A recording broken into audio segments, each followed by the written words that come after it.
గుత్తి వంకాయ ఫ్రై కేవలం 10 నిమిషాల్లోనే చాలా ఈజీగా, సింపుల్గా ఈ రెసిపీని ప్రిపేర్ చేసుకోవచ్చు. వేడివేడి అన్నంలో కాస్త నెయ్యి కానీ, నూనె కానీ వేసుకుని తినచ్చు. అదేవిధంగా చపాతీ పుల్కాలోకి కూడా చాలా టేస్టీగా ఉంటుంది.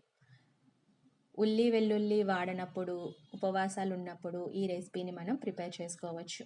కేవలం 10 నిమిషాల్లో రెడీ అయిపోతుంది. దీనికోసం చిన్న చిన్న వంకాయలు, లేత వంకాయల్ని తీసుకొని, గుత్తి వంకాయకి ఏ విధంగా అయితే కట్ చేసుకుంటామో అలా కట్ చేసుకుని నీళ్ళల్లో వేసుకోవాలి. నీళ్ళల్లో వేయడం వలన వంకాయలు నల్లగా అయిపోకుండా ఉంటాయి. స్టవ్ వెలిగించుకుని బాండీ పెట్టుకుని అందులో ఆయిల్ వేసుకోవాలి.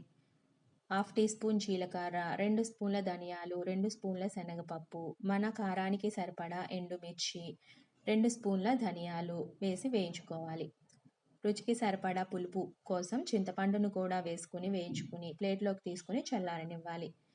ఇప్పుడు అదే బాండీలో కాస్త నూనె వేసుకుని వంకాయలను అందులో వేసి ఉప్పు వేసుకుని లో ఫ్లేమ్ మీద మగ్గించుకోవాలి.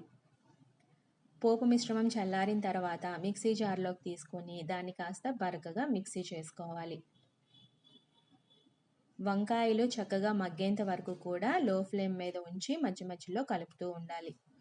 ఇలా వంకాయలు మగ్గిన తర్వాత ముందుగా మనం ప్రిపేర్ చేసుకున్న పొడిని ఇందులో వేసి బాగా కలుపుకోవాలి.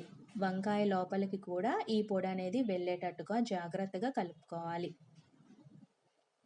పొడి వేసిన తర్వాత ఒక 2 నిమిషాల పాటు మగ్గించుకుంటే ఎంతో టేస్టీ అయిన మనకి వంకాయ ఫ్రై అయిపోతుంది. కూరలా కావాలి అనుకుంటే కాస్త చింతపండు గుజ్జు వేసుకుంటే సరిపోతుంది. కూరలా కూడా రెడీ అవుతుంది. ఈ వీడియో కనుక మీకు నచ్చినట్లయితే లైక్ చేయండి, షేర్ చేయండి, ఛానల్ని సబ్స్క్రైబ్ చేయడం మాత్రం మర్చిపోకండి. Thank you.